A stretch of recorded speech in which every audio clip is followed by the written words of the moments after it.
Hello everyone, आप सभी लोगों का स्वागत है टीचिंग परीक्षा के आज के इस वीडियो में, जिसमें फ्रेंड्स हम लोग हमारा एनसीईआरटी बेस्ड सोशल स्टडीज की जो एक श्रृंखला हमारी चल रही है उसको हम लोग एक कदम और आगे बढ़ाएंगे। तो आप सभी लोग जल्दी जल्दी से बता दीजिए अगर आप लोगों को आवाज़ बराबर आ रही है, स्ट्रीमिंग भी आप सभी लोगों को बराबर है। जितने भी लोग हमारे साथ में यहाँ पर में जुड़ चुके हैं उन सभी का स्वागत है। सभी को आदाब, नमस्कार, सत श्री अकाल, ladies and gentleman, boys and girls.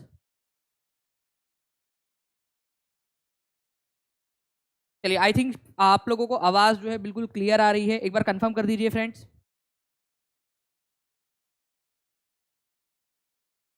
Okay, done. चलिए, मैंने भी यहाँ से सुन लिया है फ्रेंड्स कि आवाज़ जो है वो बिल्कुल क्लियर है और हम लोग अब यहाँ पर में प्रोसीड कर सकते हैं। चलिए, तो पहले क्वेश्चन की तरफ में हम लोग जल्दी से आगे बढ़े उससे पहले मैं यहाँ पर मैं आप लोगों से सभी से रिक्वेस्ट करूँगा फ्रेंड्स कि जल्दी जल्दी से जहाँ भी इस सेशन को आप लोग शेयर कर सकते हो अपने दोस्तों के साथ में, टेलीग्राम, फेसबुक, व्हाट्सएप, इंस्टाग्राम, जल्दी जल्दी से शेयर कर देंगे। और जितने भी लोगों ने इस सेशन को लाइक कर दिया है उनका भी बहुत बहुत शुक्रिया फ्रेंड्स कि आप लोगों ने जो है अपना प्रतिसाद यहाँ पर में दिया है और एनर्जी दे दी है कि सेशन को बिल्कुल अच्छे से बढ़िया से कंडक्ट करवाया जाए। ठीक है, तो बहुत बहुत शुक्रिया। हमारे पहले क्वेश्चन की तरफ में आगे बढ़ते हैं फ्रेंड्स। पहला ही क्वेश्चन बहुत ही धमाकेदार क्वेश्चन है आप लोगों का। देखते हैं कितने लोग इस क्वेश्चन का आंसर कर पाते हैं। ठीक है, ये क्वेश्चन बहुत ही बढ़िया है। अगर किसी ने दिमाग लगा लिया ना अपना, तो ये क्वेश्चन का आंसर बहुत ही आसानी से कर पाएगा। बताओ, जल्दी जल्दी बताओ इस क्वेश्चन का आंसर क्या होगा। Thank you Juli Kumari ji. Sir 10 लोगों को शेयर कर दिया है। माही लक्ष्मण बोल रहे हैं, चलो thank you very much. Sir आपका पेट निकल गया है यार, थैंक यू, बड़े मुश्किल से निकल रहा है। बहुत मेहनत लगती है, आपको क्या पता। Statement number 1, emperors need more resources then kings. Emperors had a large number of officials who collected tax. देखिए, ये क्वेश्चन जो है फ्रेंड्स एग्जाम में आया था। मैं आप लोगों को सबसे पहले बता दूं कि किंग और एम्पेरर में क्या फर्क होता है।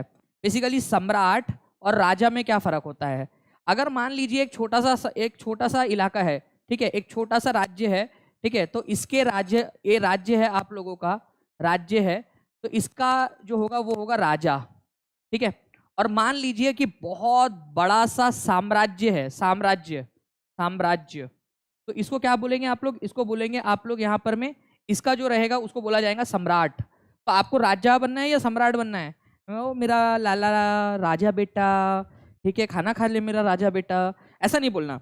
आप बोलना मेरा सम्राट बेटा राजा खाना खा ले करके, अपने अपने बच्चे को बोलना आज के बाद में। ठीक है, राजा बेटा नहीं बोलना, सम्राट बोलना आप लोग यहाँ पर में। ठीक है, सम्राट जो होता है उसके साम्राज्य जो होता है उसके अंदर में काफी सारे छोटे छोटे राज्य होते हैं। साम्राज्य में काफी सारे राज्यों के ऊपर में आक्रमण करके उसको अपने साम्राज्य में मिला लिया जाता है और उन राजाओं को राज करने दिया जाता है। मान लो ये साम्राज्य है, ठीक है, चक्रवर्ती दानिशेश्वर महाराज की जय। तो यहाँ पर में जो है दानिश सर के साम्राज्य के अंदर में यहाँ पर में हो सकता है छोटा सा एक साम्राज्य सलमा बेगम का हो, यहाँ पर में एक नेहा रानी का हो, ठीक है, इसके बाद में शुभम का हो।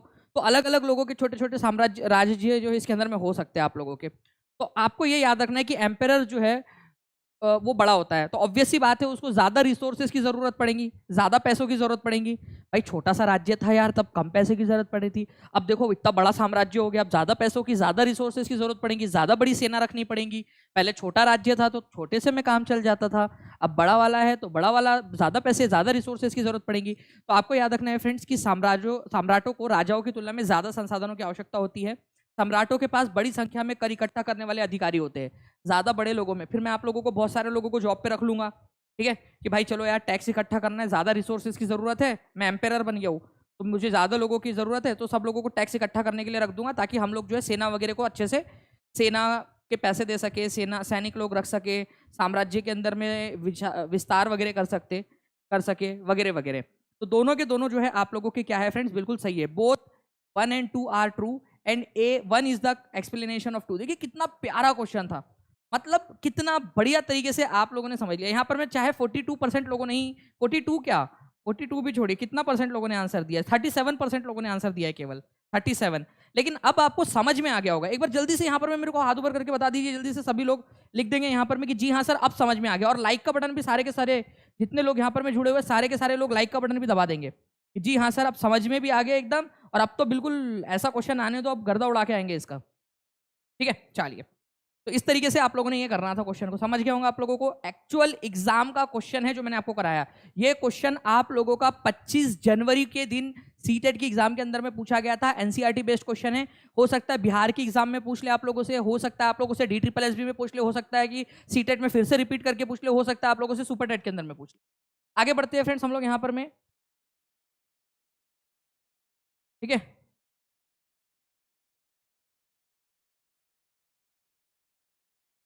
नेक्स्ट क्वेश्चन की तरफ में आगे बढ़ते हैं फ्रेंड्स हम लोग यहाँ पर में। आप लोगों को देखिए एक और क्वेश्चन था कि कांग्रेस द्वारा पारित पूर्ण स्वराज 1929 के लिए संघर्ष की प्रस्तावना के बाद ब्लैंक को स्वतंत्रता दिवस मनाया गया। आप लोग देखिए फ्रेंड्स, ये भी एक पॉइंट है, जल्दी से आप लोग आंसर कर दोगे इसका।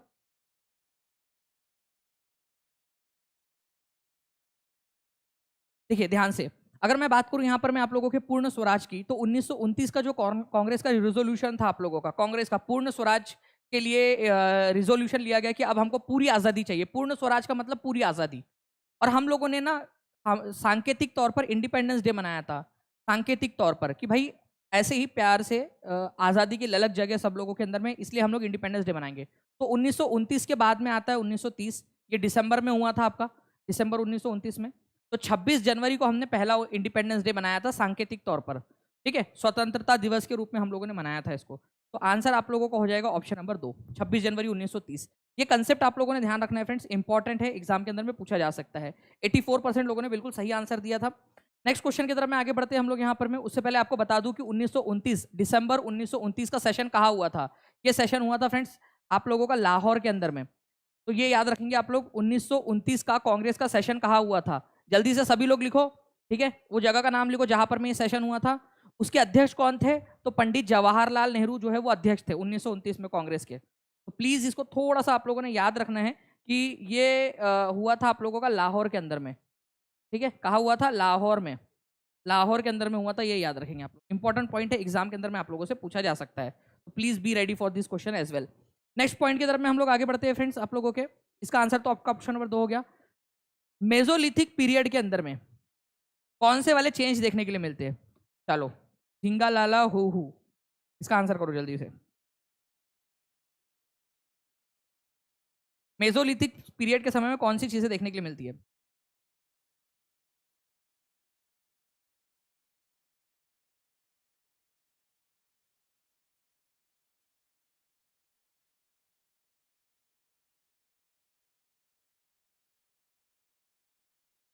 जिसने इसका आंसर कर दिया भाई उसका कंसेप्ट क्लियर है, मतलब ठीक है, बहुत बढ़िया वाला क्वेश्चन है ये, मेजोलिथिक मध्य पाषाण युग का। अब आप देखो ध्यान से समझो, ठीक है भाई, मैं मोटा हो गया हूं तो कुछ तो फायदा, अच्छा यार फिर तो मोटा होके भी कोई फायदा नहीं है। लोग कौन बोल रहा था, कौन था वो यहाँ पर में, सर आपका पेट निकल रहा है, क्या फायदा इस पेट का जब वो आंसर नहीं छुपा पा रहा है, क्या फायदा उस पेट का जब वो आंसर नहीं छुपा पा रहा है, ठीक है। दिख गया होगा आप लोगों को, क्या करूं मैं, और मोटा होना पड़ेगा, कोई नहीं, आप लोगों के लिए और मोटा हो जाऊंगा, ठीक है। पैलियोलिथिक एज की बात करें हम लोग फ्रेंड, तो सबसे पुराना वाला एज है आप लोगों का, ठीक है, सबसे पुराना एज जो है आपका क्या है, पैलियोलिथिक।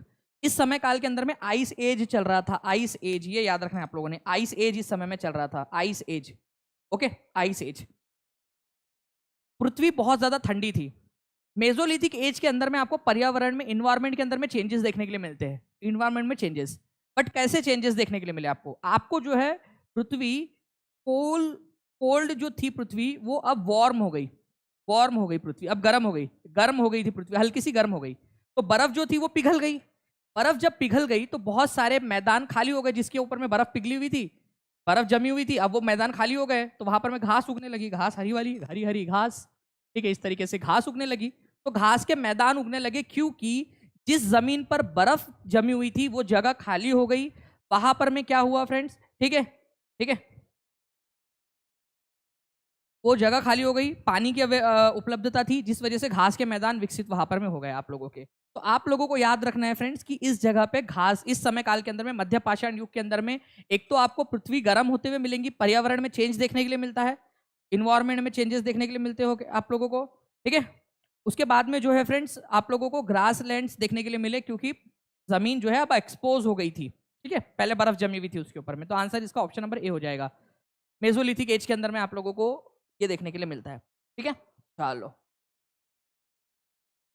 नेक्स्ट क्वेश्चन की तरफ में आगे बढ़ते हैं फ्रेंड्स। इस क्वेश्चन का आंसर करो जल्दी से।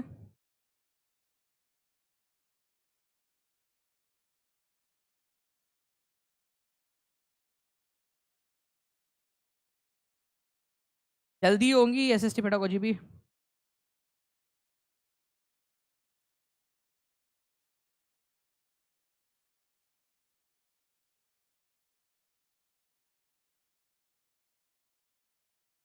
ठीक है,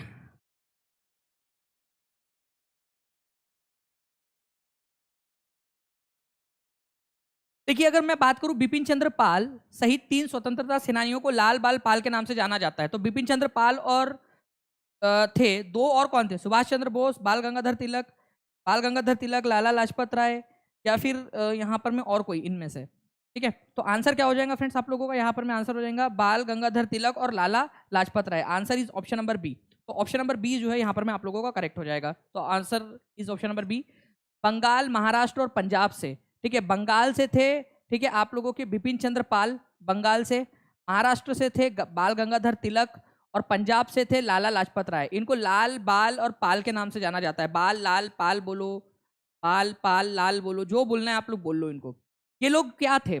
एक डी ट्रिपल एस बी का क्वेश्चन बताता हूँ आप लोगों को। क्वेश्चन में क्या बोला गया आप लोगों को डी ट्रिपल एस बी के, कि भाई निम्नलिखित में से कौन उग्रवादी नेता नहीं था? उग्रवादी, देखो कांग्रेस में दो प्रकार के लोग थे, आपके घर में भी दो प्रकार के होते होंगे लोग। ठीक है, मान लीजिए कि आपके पापा बड़े शांत मिजाज के हैं और आपके मम्मी जो है वो बहुत एकदम तेज तर्रार, या फिर ऐसा उल्टा हो सकता है कि आपकी मम्मी बेचारी, ठीक है, जैसे मम्मी लोग होते गाय जैसी, और पापा जो है वो होते एकदम डेंजर से, जरा सा भी कुछ बोले एकदम तन के एकदम वो बोलते, उनके सामने कुछ नहीं बोल सकते आप लोग। दो तरह के आपको देखने के लिए मिलेंगे। तो वैसे ही फ्रेंड्स कांग्रेस के अंदर में भी दो प्रकार के लोग थे। कुछ थे मध्यम मार्गी लोग, ठीक है, जिसको नरम दल वाले बोलते, वो लोग चाहते थे कि भाई प्यार से काम हो, अंग्रेजों से प्यार से काम निकलवाया जाए सारा। और कुछ लोग थे बोलते थे कि भाई ऐसे कैसे प्यार से काम निकलवाएंगे, हम तो हड़ताल करेंगे, दंगा फसाद करेंगे, हमको हमारे अधिकार होना नहीं देंगे तो फिर हमको पता है हमको कैसे लेना है, लातों के भूत बातों से नहीं मानते, ऐसे वाले। तो ये लोग जो है दूसरे प्रकार के थे, लातों के भूत बातों से नहीं मानते वाले। ठीक है, लाल बाल पाल, ये लोग जो है रेडिकल थे, रेडिकल लोग थे ये लोग। रेडिकल का एक और होता है आप लोगों का एक्सट्रीमिस्ट, ठीक है, गरम दल वाले लोग। तो लाल बाल और पाल गरम दल के नेता थे। डी ट्रिपल एस बी के अंदर में क्वेश्चन आ चुका है, प्लीज याद रखना है आप लोगों ने। ठीक है, हो सकता है सुपर टेट में भी आ जाए और आगे में भी आप लोगों को पूछा जा सकता है आप लोगों का।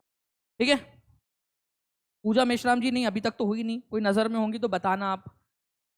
यहां पर मैं देखिए फ्रेंड्स, अगर मैं आप लोगों को बताऊं, read the statement A and R and choose the appropriate options.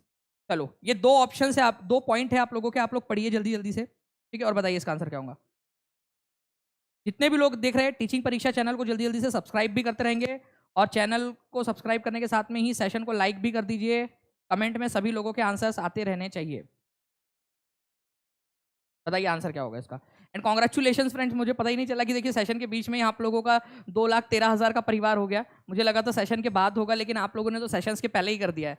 तो बहुत बहुत शुक्रिया, और आप लोगों को कॉन्ग्रेचुलेशन कि इतना तेजी से हम लोग जो है वो बढ़ रहे हैं। टीचिंग परीक्षा परिवार मतलब मेरी एक्सपेक्टेशन से पहले ही आप लोगों ने उसको कर दिया। देखिए friends, both Mahavir and Buddha led emphasis on abandonment of homes in order to attain spiritual attainment. Mahavir और बुद्ध दोनों का मानना था कि अगर आप लोगों को सच्चा ज्ञान प्राप्त करना है तो आपको क्या करना पड़ेगा, आप लोगों को अपना घर बार सब कुछ छोड़ना पड़ेगा। ठीक है, तो क्या ये बात सही है? They felt that only those who left their homes to stay at संघा could gain true knowledge। उनका मानना था कि संघ में रहने के लिए अपने घरों का त्याग करने वाले ही सच्चा ज्ञान कर सकते हैं, या ज्ञान प्राप्त कर सकते हैं, ऐसा कुछ समझ लो आप लोग। तो देखो फ्रेंड्स, तो भाई कहा है आंसर, हाँ चलो अभी छुप गया।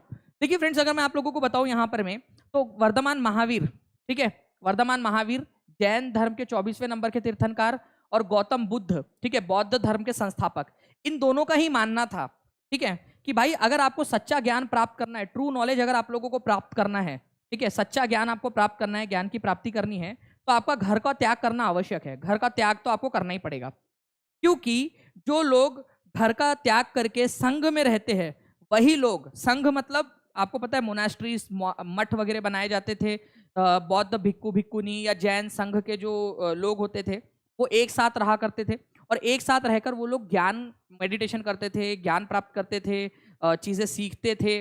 ठीक है, लोगों की सेवा करते थे। तो आप घर का त्याग करोगे तब जाकर ही आप लोगों का क्या हो सकता है फ्रेंड, सच्चा ज्ञान प्राप्त हो सकता है आपको। तो घर का त्याग करोगे तभी आप सच्चा ज्ञान प्राप्त कर सकते हो, इसी वजह से आपको घर छोड़ना पड़ेगा। तो दोनों के दोनों सही है पॉइंट। महावीर का मानना था, बुद्ध का मानना था कि आपको घर का त्याग करना पड़ेगा तभी आप सच्चा ज्ञान प्राप्त कर सकते हो। ठीक है, क्योंकि जब आप संघ में रहते हो घर को छोड़कर, तभी आप लोगों का सच्चा ज्ञान प्राप्त करने के अवसर आप लोगों को मिलते हैं, ऐसा इनका मानना था। उस समय इंटरनेट था नहीं, तो उस समय के लिए वही व्यवस्था उनकी सही थी। तो आप लोगों का आंसर क्या हो जाएगा कि both A and R true and R is the correct explanation of ए।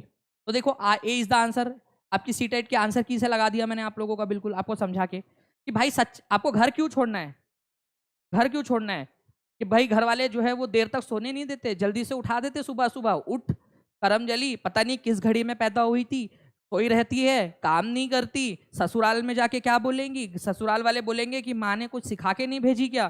ठीक है, ऐसे ताने मारते घर वाले, तो आप घर छोड़ के चले गए, ऐसा थोड़ी था। घर छोड़ा है तो कुछ ना कुछ तो कारण होगा ना घर छोड़ने का। घर क्यों छोड़ने बोला उन्होंने, क्योंकि आप जो है अगर ट्रू नॉलेज आपको चाहिए तो घर छोड़ना है। ऐसे नहीं कि बस घर छोड़ दो, महावीर ने बोला, गौतम बुद्ध ने बोला घर छोड़ दो तो छोड़ दो, ऐसी वाली बात नहीं है वो। घर छोड़ दो, क्यों छोड़ दो, ताकि आपको सच्चा ज्ञान प्राप्त हो सके। ठीक है, तो both A and R true, और आर जो है वो ए का करेक्ट एक्सप्लेनेशन है कि घर छोड़ना क्यों है। ठीक है, चलिए इसके अलावा जो है फ्रेंड, जब घर छोड़ोगे और आप लोग जो है आप लोग जब घर छोड़ोगे तो घर छोड़ने के बाद में आप लोगों ने संघ में रहना है, तो संघ में रहकर क्या करेंगे, चुगली करेंगे, है ना। इधर की चुगली उधर, उधर की चुगली इधर, ऐसे नहीं करना है ना। संघ में रहने के कुछ नियम कायदे होने चाहिए। तो ऐसा ही एक एग्जाम्पल आपको देता हूँ विनय पिटक का। विनय पिटक जो है फ्रेंड्स, बौद्ध संघ में रहने के नियम है आप लोगों के, बौद्ध संघ में। तो बौद्ध संघ में रहने के नियम आप लोगों को विनय पिटक के अंदर में दिए गए हैं, ये याद रखेंगे आप लोग। ठीक है, विनय पिटक, विनय पिटक जो है बौद्ध संघ के नियम से रिलेटेड है, ये याद रखना है आप सभी लोगों ने। इंपॉर्टेंट पॉइंट है, एग्जाम के अंदर में आप लोगों से पूछा जा सकता है। ओके चलो, नाउ तो इसका आंसर क्या होगा, इसका आंसर आपका ऑप्शन नंबर ए हो गया। इस क्वेश्चन का आंसर जिसने कर डाला उसकी लाइफ झिंगा लाला। चलो बताओ, चैनल को सब्सक्राइब भी करते रहेंगे फ्रेंड्स सभी लोग जल्दी जल्दी से, और जहां जहां शेयर कर सकते हो अपने दोस्तों के साथ में, हर एक टेलीग्राम ग्रुप में शेयर हो जाना चाहिए आप लोगों के द्वारा, हर एक व्हाट्सएप ग्रुप में, टेलीग्राम ग्रुप में, इंस्टाग्राम, सभी जगह पे आप लोग जल्दी जल्दी से शेयर कर देंगे।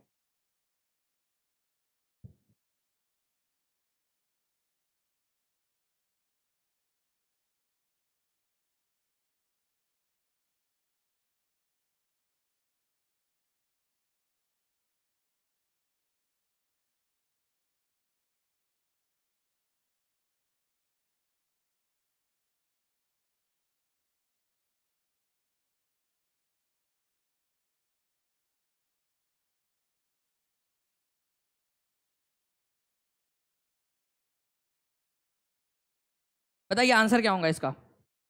तो देखिए फ्रेंड्स, अगर मैं आप लोगों से बात करूं कि केवल वही सच्चा ज्ञान प्राप्त कर सकते हैं जो घर त्याग देते हैं, बिल्कुल सही बात है। हो सकता है आप लोगों को दिखाई ना दो रहा हो यहाँ पर में, कुछ लोगों को बिल्कुल सही है, ए को लॉक कर दिया जाए, कर दिया मैंने लॉक यहाँ पर में। इन दोनों धर्मों का मुख्य व्यापारियों का समर्थन प्राप्त था। मैं आप लोगों को बताऊं कि एक बात, ठीक है, एक बात बताओ आप लोगों को, सुनोगे आप लोग मेरी बात, मैं आपको बताता हूँ, ध्यान से सुनना मेरी बात को यहाँ पर में। ठीक है, देखो, जैनिज्म, जैन धर्म और बौद्ध धर्म के अंदर में क्या डिफरेंस था वो भी आपको बता देता हूँ।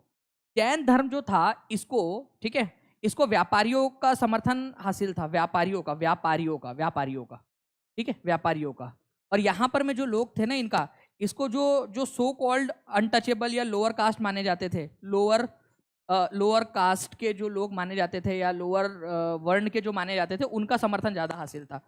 व्यापारियों का समर्थन किसको था, जैन धर्म को था। जैन धर्म को फार्मर्स लोग फॉलो नहीं कर पाते थे, फार्मर्स फॉलो नहीं कर पाते थे, क्योंकि जैन धर्म के जो विचार थे बड़े ही अहिंसक वाले थे। ये लोग जानवर, अपने कीटनाशक भी नहीं डाल सकते थे अपने खेतों के अंदर में। तो दोनों ही धर्मों को मुख्यतः व्यापारियों का समर्थन हासिल था, ये गलत है आपका। जैन धर्म को व्यापारियों का समर्थन हासिल था, ये याद रखना है आप लोगों ने। मुक्ति पाने के लिए मनुष्यों को अपने वस्त्रों सहित सब कुछ त्याग देना होता है, अपने, नहीं भाई, अपने कपड़े उपड़े सब कुछ त्याग दो यहाँ पर में। ओके, तो आपको जो है मुक्ति प्राप्त हो जाएंगी। ये किसने कहा है, ये केवल और केवल जैन धर्म के अंदर में कहा गया है कि ठीक है, अपने क्लॉथ्स वगैरह जो है आप लोगों ने क्या करना है, क्लॉथ्स वगैरह सब कुछ आपने त्याग देना है। बौद्ध धर्म के अंदर में ऐसी कोई बात नहीं बोली गई है कि भाई सब कुछ त्याग देना है आप लोगों ने यहाँ पर में। उसके बाद में जो है फ्रेंड्स, ये वाला भी दोनों में कॉमन नहीं है। अधिक पाने की निरंतर इच्छा को मध्य मार्ग अपनाकर प्राप्त किया जा सकता है। मध्य मार्ग, मध्य मार्ग इसमें है। मध्य मार्ग, मध्य मार्ग का मतलब क्या होता है? मध्य मार्ग का मतलब होता है फ्रेंड्स आपका मॉडरेशन, कि भाई आप लोग जो है ना ज्यादा खाना खा के जो है एकदम फूल जाओ, एकदम गुब्बारे जैसे दानिश सर टाइप के बन जाओ, ठीक है, ना ही एकदम जो है आप लोग, कौन है हमारे एकदम पतला पुतला सा जो है, ठीक है, वो बन जाओ आप लोग, हड्डी पुड्डी बन जाओ यहाँ पर में एकदम। ऐसा भी मत करो, हाँ आराम से खाओ, हेल्दी रहो बढ़िया से। ना तो बहुत बड़े पद पे चले जाओ, ना तो बहुत छोटे लेवल पे रहो, ठीक है। तो इस तरीके से मध्य मार्ग में जब आप रहते हो, मध्य में, ठीक है, हर चीज में मॉडरेशन करते हो, तो वो जो है आप लोगों को खुशी की ओर लेकर जाता है। तो आप लोगों ने क्या करना है, आप लोगों ने अधिक पाने की निरंतर इच्छा को मध्य मार्ग के द्वारा आप लोग समाप्त कर सकते हो। ये वाली बात जो है आप लोगों को किसने बताई थी? ये वाली बात बताई थी बौद्ध धर्म के अंदर में, ना कि जैन धर्म के अंदर में। इसी वजह से ये वाला भी आप लोगों का कॉमन नहीं है, दोनों में कॉमन केवल पहला वाला है। बौद्ध संघ के नियम किस में दिए गए हैं? तो ये तो डायरेक्टली मैंने आंसर ही लगा दिया आप लोगों का। विनय पिटक ग्रंथ जो है उसके अंदर में बौद्ध संघ के नियम दिए गए हैं आप लोगों के, बौद्ध संघ के नियम दिए गए हैं। इस क्वेश्चन का आंसर करो, देखते कितने लोग इसका आंसर कर पाते हैं। ईएमआरएस की तैयारी करा दीजिए, ईएमआरएस के लिए भी आप लोगों को काम आएंगी ये चीजें, डोंट वरी। बीपीएससी में भी बिल्कुल यार, एनसीईआरटी बेस्ड है, बीपीएससी में भी काम आएगा, डी ट्रिपल एस बी में काम आएगा। चलो लाइक एंड शेयर करते रहेंगे फ्रेंड्स सभी लोग जल्दी जल्दी से। देखो, Jainism was supported mainly by priest. Jainism को मुख्यतः जो है इसका समर्थन प्राप्त था, बोल रहे यहाँ पर में पुरोहितों का समर्थन हासिल था। जो फार्मर्स है वो इसको, उनको आसान लगता था इसका पालन करना। फिर यहाँ सी यहाँ दिया है, महावीर की शिक्षाएं 1500 साल पहले वल्लभी नामक स्थान पर लिखी गई थी। It was very easy for most people and most man and women to follow the rules of Jainism. आसान था, आसान था, बहुत आसान था सबके लिए। अरे मेरे लाल, मेरे हरे, मेरे नीले, मेरे बुद्धू, इधर देखो, ठीक है। मुख्यतः पुरोहितों का समर्थन हासिल था या व्यापारियों का था? व्यापारियों का समर्थन हासिल था इनको, व्यापारियों का, ठीक है, व्यापारियों का समर्थन हासिल था। तो पहला वाला तो गलत हो गया, ठीक है। आपसे सही वाला पूछा है ना यहाँ पर में, फार्मर्स के लिए इजी था।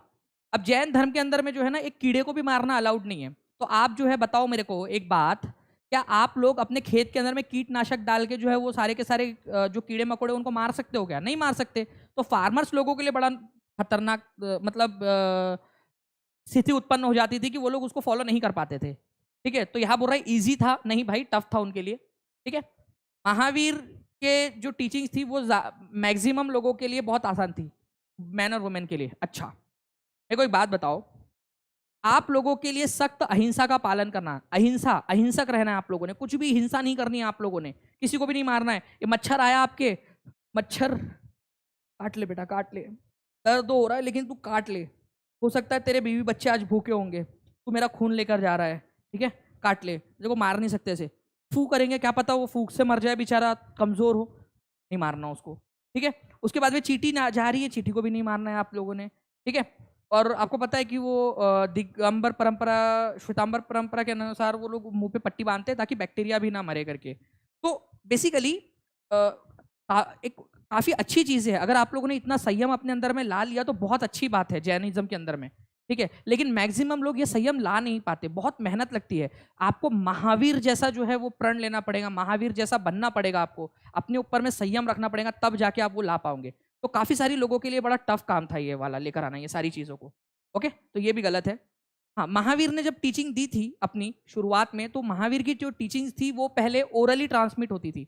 महावीर ने जो बोला वो किसी ने सुना, फिर उसने आगे वाले को बोला, फिर उसने सुना, फिर आगे वाले को बोला, फिर उसने सुना, ऐसा चलती रही। ओरल ट्रांसमिशन बोलते हैं उसको, मौखिक रूप से उसका, ठीक है, मौखिक रूप से ट्रांसमिशन होता रहा। लेकिन करीब आज से 1500 साल पहले, मतलब अभी 2000 चल रहा है हमारा, 2000 में है ना हम लोग अभी, 2023 मतलब 2000 के इसमें हम लोग 2000 में, तो इससे 1500 साल पीछे जाओ आप, 1500 साल पीछे जाना है आपने। तो 500 एडी में, 500 एडी में, 500 एडी के आसपास में, ठीक है, वल्लभी नाम की जगह है गुजरात में, गुजरात के अंदर में है ये वल्लभी नाम की जगह, जहां पर में आप महावीर की टीचिंग को राइट डाउन कर दिया गया, लिख दिया गया। बोले लोगों को अपना खुद का नंबर याद नहीं रहता, तो ये शिक्षाएं कहाँ से याद रहेंगी भाई, लिख दो करके। किसी से पूछते कौन है यहाँ पर में, आप लोग, कोई पूछते आपसे आपका नंबर बताओ, आप हाँ 937, रुक जाओ देख के बताती हूँ, फिर देख के बताती हूँ अपना नंबर। ऐसा करते कितने लोग हैं यहाँ पर में, करते हैं ना ऐसा कुछ लोग? चलिए जनजातीय पढ़ा दीजिए सर। क्या जनजातीय पढ़ाना है? आकांक्षा माली, क्या है नाम है, ये बताइए आप लोग। वीडियो क्लियर नहीं दिख रहा है? ऐसा तो हो ही नहीं सकता, मैं खुद भी यहाँ पर मैं देख पा रहा हूँ सामने स्क्रीन के ऊपर में, काफी काफी क्लियर दिख रहा है।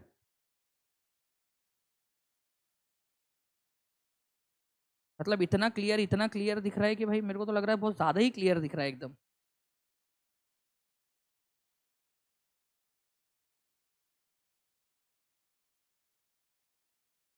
बिल्कुल क्लियर है स्क्रीन, स्क्रीन में तो मुझे कोई दिक्कत नहीं दिख रही है।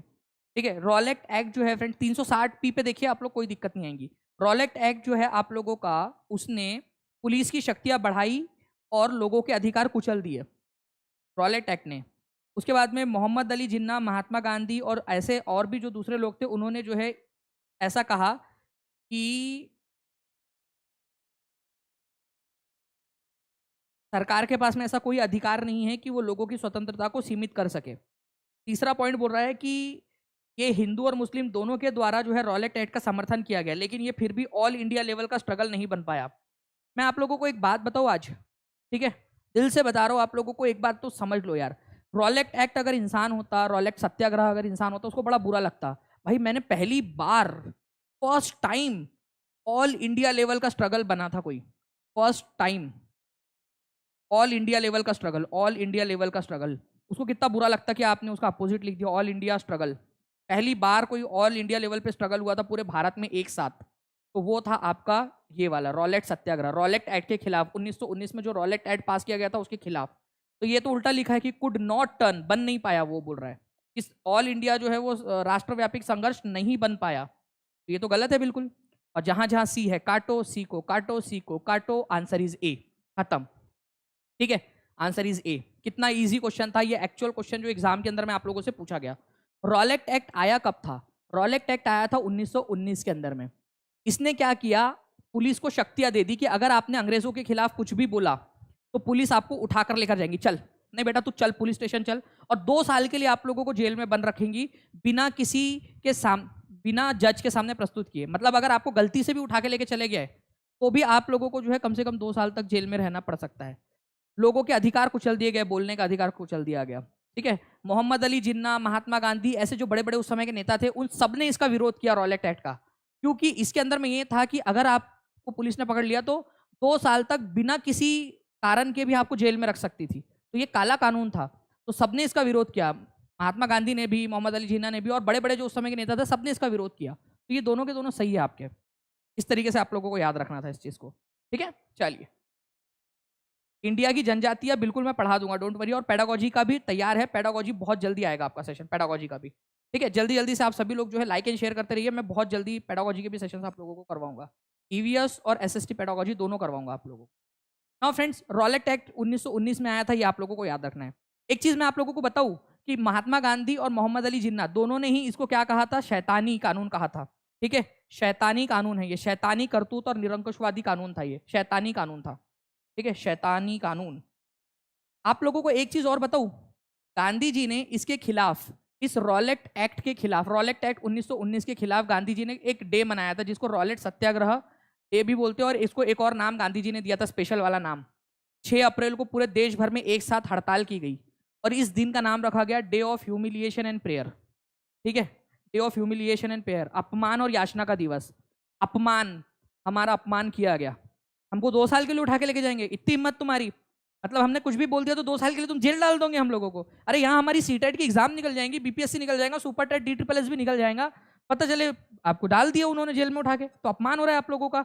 और याचना, क्या याचना कर रहे हैं हम कि भाई मत करो यार ऐसा, प्यार से समझा रहे, नहीं तो बहुत पीटेंगे तुमको पकड़ के। ठीक है, प्यार से याचना कर रहे कि मत करो ऐसा, तो याचना कर रहे थे हम लोग, प्रेयर कर रहे थे उनसे, याचना। ठीक है, तो याचना। और ये भारत का पहला अखिल भारतीय संघर्ष था, ये भी याद रखना है। कौन सा अखिल भारतीय संघर्ष था भारत का पहला, तो ये भी आप लोगों से पूछा जा सकता है, तो याद रखेंगे आप सभी लोग। ठीक है, चलिए फ्रेंड्स, हम लोग 1000 के बहुत पास में पहुंच गए, 978 में देख पा रहा हूँ अभी यहाँ पर में बच्चे जुड़े हुए हैं, और 700 के करीब लाइक्स हो गए। तो एक साथ सारे के सारे लोग अगर लाइक कर देंगे, जितने भी लोग जुड़े हुए हैं यहाँ पर में, और सब्सक्राइब का बटन दबा देंगे जिन्होंने भी नहीं किया है, तो हम लोग जल्दी से 1000 क्रॉस कर जाएंगे।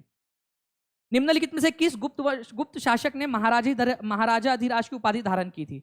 देखिए फ्रेंड्स, गुप्ता काल जो है हमारे भारत के अंदर में ठीक है, 4th और 5th सेंचुरी के अंदर में था, 4th और 5th सेंचुरी के अंदर में भारत के अंदर में था, 4वीं और 5वीं शताब्दी के अंदर में।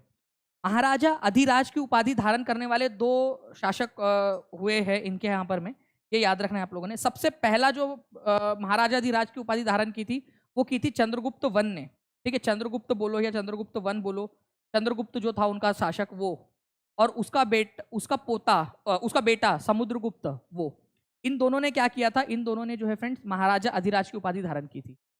आप लोगों को बोला जा रहा है कि किस दोनों ने उपाधि धारण की थी, तो बी और डी ने धारण की थी। यहाँ पर मैं थोड़ा सा बताऊं क्या मैं आप लोगों को इधर में, देखिए चंद्रगुप्त जो था, ठीक है, गुप्ता वंश का पहला इंडिपेंडेंट शासक। वैसे गुप्त वंश का संस्थापक कौन था, कोई बता सकता है क्या मेरे को? मैं बहुत बार आप लोगों को रिवाइज करवाता हूँ ये चीज, संस्थापक, क्योंकि ये क्वेश्चन आएगा आपके, संस्थापक किसको माना जाता है गुप्त वंश का। और पहला इंडिपेंडेंट शासक बोले क्योंकि ये जो था संस्थापक वो इंडिपेंडेंट नहीं था, किसी और के लिए काम करता था, ठीक है। इंडिपेंडेंट शासक जो था पहला वो था चंद्रगुप्त एक, इसने महाराजा अधिराज की उपाधि धारण की थी, महाराजा अधिराज, ठीक है, अधिराज इसने धारण की थी। और उसका जो बेटा था समुद्रगुप्त उसने भी महाराजा अधिराज की उपाधि धारण की थी, ये याद रखना है, दोनों ने धारण की थी। तो आंसर आप लोगों का क्या हो जाएगा, आंसर आप लोगों का यहाँ पर में हो जाएगा चंद्रगुप्त और उसका बेटा समुद्रगुप्त दोनों ने धारण की थी। तो answer is option number D.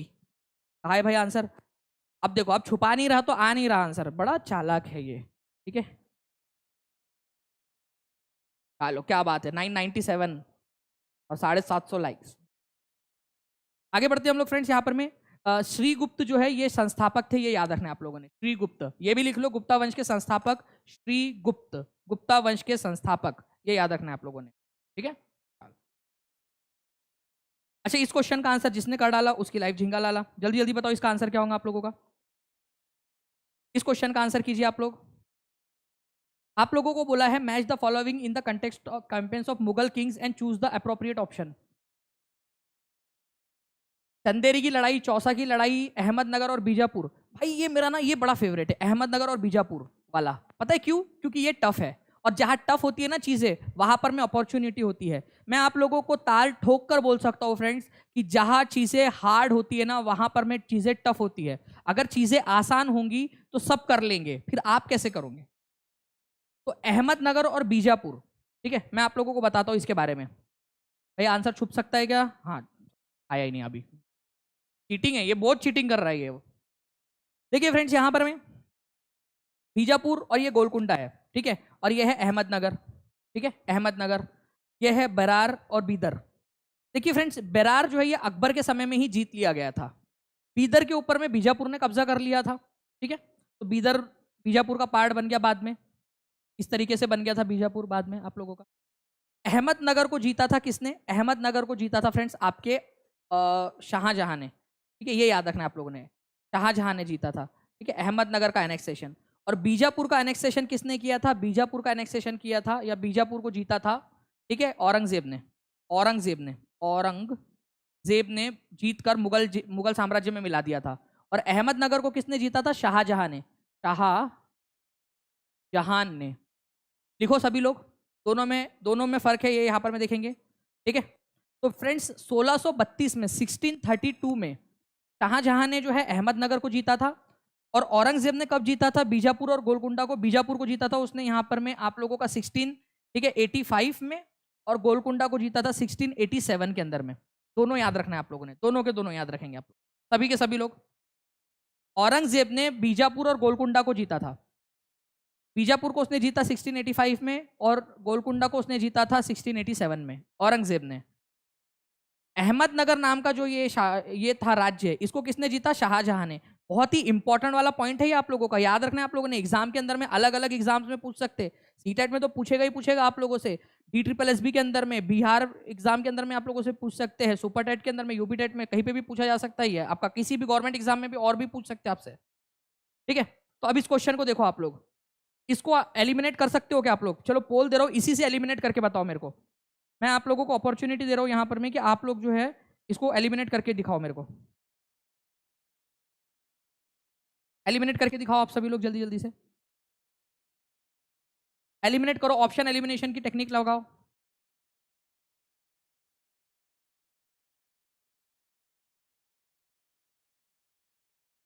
देखो सी का जो है वो है आपका 1632 और डी का जो है आप लोगों का वो है 1685। अब मैं चंदेरी और चौसा आप लोगों को बहुत आसानी से पढ़ा सकता था, बट मैं ये चाह रहा था आप लोगों का कि आप लोग जो है ना थोड़ी हार्ड वाली जो चीज़ें वो भी आप लोग समझ जाए, क्योंकि यहाँ पर मैं आप लोग अगर अहमदनगर और बीजापुर सीख गए आप लोग तो हमेशा हमेशा के लिए आप लोगों को याद हो जाएगा। ठीक है, चलिए अहमदनगर को जीता था किसने, आप लोग आंसर करोगे 1632 में। बीजापुर को किसने जीता था 1685 में, आप लोग आंसर करोगे। मैं देखता हूँ कितने लोग आंसर कर पाते हैं यहाँ पर में। ओके, उसके बाद में जो है फ्रेंड्स मैं आप लोगों को नेक्स्ट पॉइंट बताता हूँ, चंदेरी की लड़ाई और चौसा की लड़ाई। देखो चंदेरी की जो लड़ाई है ना ये बाबर ने जीती थी, बाबर ने। बाबर के बारे में अगर मैं आपको बताऊं, बाबर, ठीक है, बाबर की लड़ाई आपको बताता हूँ। बाबर ने पानीपत की लड़ाई लड़ी थी 1526 में। ठीक है, 1526 में पानीपत की पहली लड़ाई, पानीपत की पहली लड़ाई। 1527 के अंदर में उसने लड़ी थी खांडवा की लड़ाई, खांडवा, खांडवा। ठीक है, 1528 के अंदर में उसने लड़ी थी चंदेरी की लड़ाई, चंदेरी, चंदेरी, चंदेरी की लड़ाई। और 1529 के अंदर में उसने लड़ी थी घाघरा की लड़ाई, घाघरा, घाघरा, घाघरा की लड़ाई। ठीक है, और 1530 में उसकी मृत्यु हो गई थी, 1530 में। ठीक है, उसने लड़ी थी मौत की लड़ाई और वो हार गया था मौत से, मतलब फ्रेज समझो बस, मतलब उनकी डेथ हो गई थी। तो चंदेरी की लड़ाई जो है बाबर ने लड़ी थी, ठीक है, 1528 में। चौसा की लड़ाई, देखो ये एक क्वेश्चन में सारा का सारा आप लोगों का मैक्सिमम क्लियर हो गया। चौसा की लड़ाई जो है आपका DSSB में आ चुका है, चौसा की लड़ाई वाला DSSB में आया था। चौसा की लड़ाई किसके किसके बीच में हुई थी, तो चौसा की लड़ाई जो है वो 1539 के अंदर में हुमायूं और, ठीक है, हुमायूं, हुमायूं जो कि बाबर का बेटा था, हुमायूं और शेर शाह सूरी के बीच में हुई थी, शेर शाह के बीच में, शेर शाह सूरी के बीच में, शेर शाह सूरी के बीच में, हुमायूं और शेर शाह सूरी के बीच में। एक बार मेरे साथ में यहाँ पर मैं, ठीक है, क्या एक बार जो है आप लोग यहाँ पर मैं जब तक मरा नहीं जब तक शांत नहीं बैठा, हाँ देखो मतलब भाई मेहनती इंसान था वो। ठीक है, चलिए, तो ये थोड़ा सा आप लोगों ने याद रखना है फ्रेंड्स। मैं आप लोगों को यहाँ पर मैं इसकी रिवीजन करवा देता हूँ। ठीक है, मेरे साथ में करोगे रिवीजन एक बार, सभी के सभी लोग, चारों के चारों रिवीजन करा दो आप लोगों को जो जो पढ़ा हम लोगों ने देखा फ्रेंड्स बाबर के बारे में। मेरे साथ साथ में आप लोग दोहराते जाओ, आज आज इसका किस्सा ही खत्म कर देते हैं हम लोग। ठीक है, बाबर के बारे में अगर मैं आप लोगों को बताऊं फ्रेंड्स, बाबर के बारे में, तो 1526 में कौन सी लड़ाई लड़ी थी, 1527 में, 1528 में और 1529 के अंदर में। आप लोग आंसर करो, देखते हैं कितने लोग कर पाते हैं। सभी लोग कमेंट में आंसर करेंगे। मैं आपको पूरा सिखा रहा हूँ फ्रेंड्स, ठीक है, और आप लोगों से मेहनत करवा के भी ले रहा हूँ। अगर जीतना है ना यहाँ पर मैं एग्जाम की लड़ाई को, तो ये सब आपको अभी के अभी याद करना पड़ेगा। ठीक है, नहीं तो बच्चे क्या करते हैं, बस करे आगे बढ़े और फिर बाद में भूल जाते हैं। हुमायूं की बात करता हूं मैं आप लोगों से, हुमायूं, हुमायूं जो है उसकी एक लड़ाई जो आप लोगों को याद रखनी है वो है चौसा की, आप लोगों की यहाँ पर में, ठीक है, चौसा, चौसा, ठीक है, चौसा की लड़ाई आप लोगों की ये याद रखना है आप लोगों ने। ये उसने लड़ी थी 1539 में। ठीक है, एक थी बैटल ऑफ कन्नौज, कन्नौज, ये भी आप लोग याद रख सकते हो, बैटल ऑफ कन्नौज, ये उसने लड़ी थी 1540 में।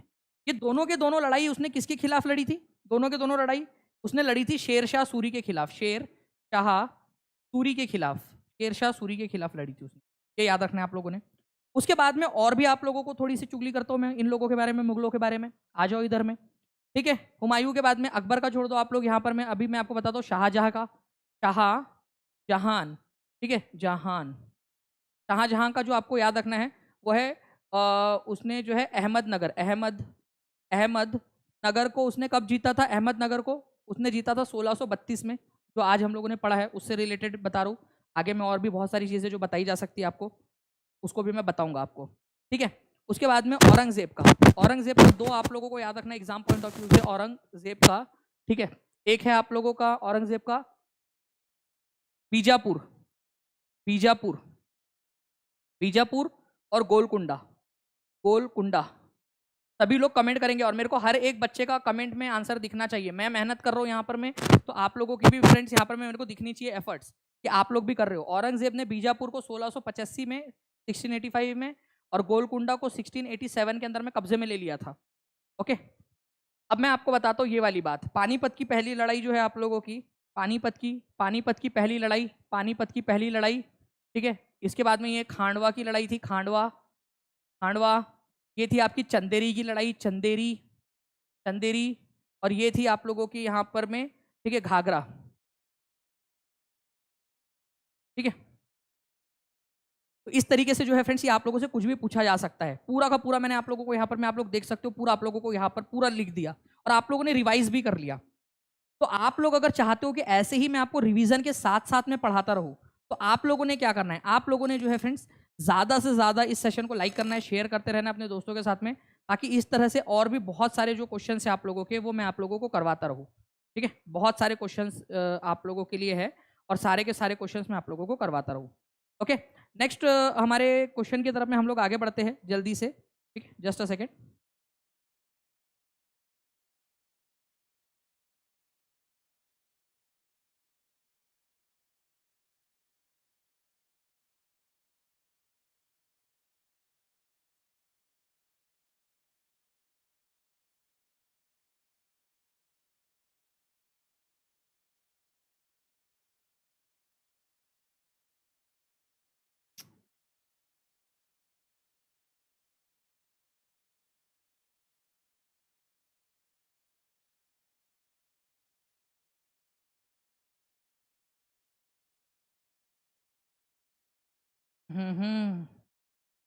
तो भाई अपडेट।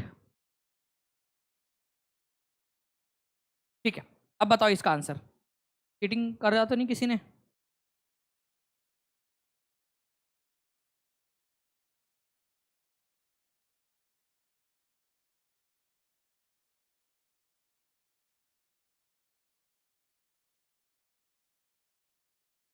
इसका आंसर करो जल्दी से।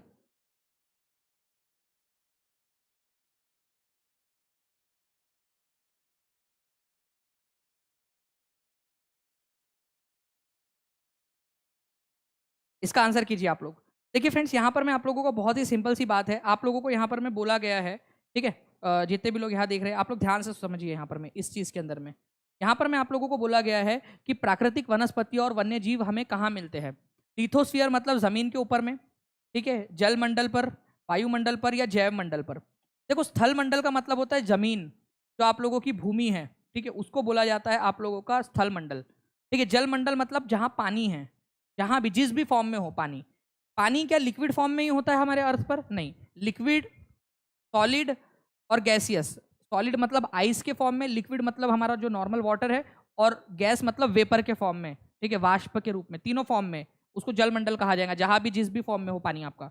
एटमोस्फियर मतलब आप लोगों का जहां जहां हवा है, जहां इन तीनों का संगम होता है ना आप लोगों का, उस जगह को बोलते हैं बायोस्फीयर, जहां पर में इन तीनों का संगम होता है। तो हाइड्रोस्फीयर, लिथोस्फीयर और एटमोस्फियर, इन तीनों के संगम को ही बायोस्फीयर बोलते हैं। यहीं पे जीवन आपको मिल सकता है। तो बायोस्फीयर के अंदर में ही जीवन संभव है, ये याद रखना है आप लोग, बायोस्फीयर के अंदर में। ठीक है, अदरवाइज कहीं पे भी जीवन संभव नहीं है आप लोगों का। ठीक है, चलिए, तो ये कुछ पॉइंट्स थे आप लोगों के जो आप लोगों को याद रखने थे फ्रेंड्स। बाकी मैं आप लोगों को बता दूं कि आप लोगों के जो सेशंस है वो आप लोगों को ऐसे ही मिलते रहेंगे। दानिश शेख जो टेलीग्राम ग्रुप है, DANISHSHEIKH, इस पर आप लोग ज्वाइन हो सकते हो, या फिर टीचिंग परीक्षा टेलीग्राम ग्रुप है, इसके ऊपर में आप लोग ज्वाइन हो जाइए। ठीक है, इसके ऊपर में आप ज्वाइन हो सकते हो। चैनल को सब्सक्राइब करके सेशन को लाइक जरूर कर लेना फ्रेंड्स, ताकि आप लोगों को और भी बहुत सारे ऐसे ही वीडियोस जो है वो मिलते रहे आप लोगों को। मैं आप लोगों से कुछ सवाल पूछना चाहता हूँ, आप लोग मुझे बताइए कि बीजापुर बीजापुर और गोलकुंडा को किसने जीता था? मैं बहुत सिंपल सा सवाल पूछ रहा हूँ आप लोगों से, गोलकुंडा को किसने जीता था? किसने? बस इतना आंसर आप लोग मेरे को करके दे दो। कमेंट बॉक्स के अंदर मैं देखूंगा मैं कितने लोगों ने आंसर किया है। ठीक है, इसके अलावा जो है फ्रेंड्स मैं आप लोगों से यहाँ कुछ और भी सवाल है जो पूछना चाहता हूँ आप लोगों से। ठीक है, आप लोग मुझे बताएंगे कि रॉलेट एक्ट कब आया था आपका? ठीक है, रॉलेट रॉलेट एक्ट कब आया था? ठीक है, कौन से साल में आया था? और इसके विरोध में एक दिन था, डे, वो डे बता दो आप लोग मेरे को। मैं आप लोगों को ये खाली स्थान छोड़ रहा हूँ और अप्रैल लिख रहा हूँ यहाँ पर मैं, एक अप्रैल, कोई अप्रैल वाली डेट थी वो, ये बताइए आप लोग। मैं जानबूझ के खाली छोड़ रहा हूँ ताकि आपको याद रहे, जिसको day of humiliation and prayer, अपमान और याचना का दिवस बोला गया था। जिस बच्चे ने इसका आंसर कर दिया ना भाई, उसको बहुत फायदा होगा। एसएससी 2018 की एग्जाम के अंदर में क्वेश्चन आया था, एसएससी 2018 जो टीयर 1 की एग्जाम थी उसमें। मैं आपको बता रहा हूँ, इंपॉर्टेंट है ये आप लोगों का, इसीलिए बोल रहा हूँ आप लोगों को करने के लिए। सभी लोग कमेंट बॉक्स के अंदर में आंसर करेंगे इन क्वेश्चंस का जो मैं आप लोगों से पूछ रहा हूँ। ओके, विनय पिटक जो है वो कौन से धर्म से रिलेटेड है? विनय पिटक विनय पिटक जो है कौन से धर्म से रिलेटेड है, ये आप लोग मुझे बताओगे। विनय पिटक कौन से धर्म से रिलेटेड है, ये आप लोग बता देना।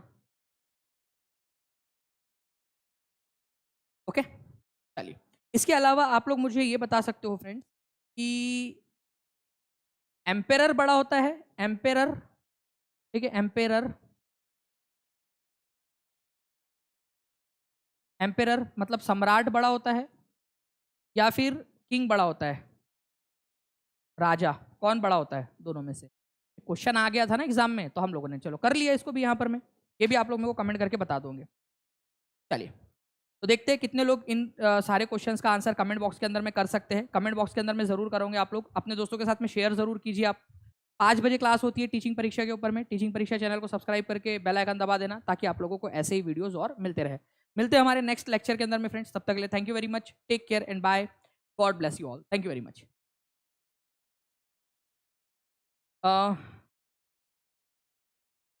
दानिश शेख टेलीग्राम ग्रुप के ऊपर में आप लोगों को थोड़ी देर के अंदर में टेस्ट भी मिल जाएंगी इसकी, जो आज हम लोगों ने पढ़ा है ना, उसी के ऊपर में बेस्ड टेस्ट, तो आप लोग इसके ऊपर में जुड़ सकते हो, या फिर टीचिंग परीक्षा ऐप के ऊपर में भी आप लोगों को मिल जाएंगी। ऐप डाउनलोड कर लो डायरेक्टली, वहां पर में भी मिल जाएगा आप लोगों को। ठीक है, चलो थैंक यू फ्रेंड्स।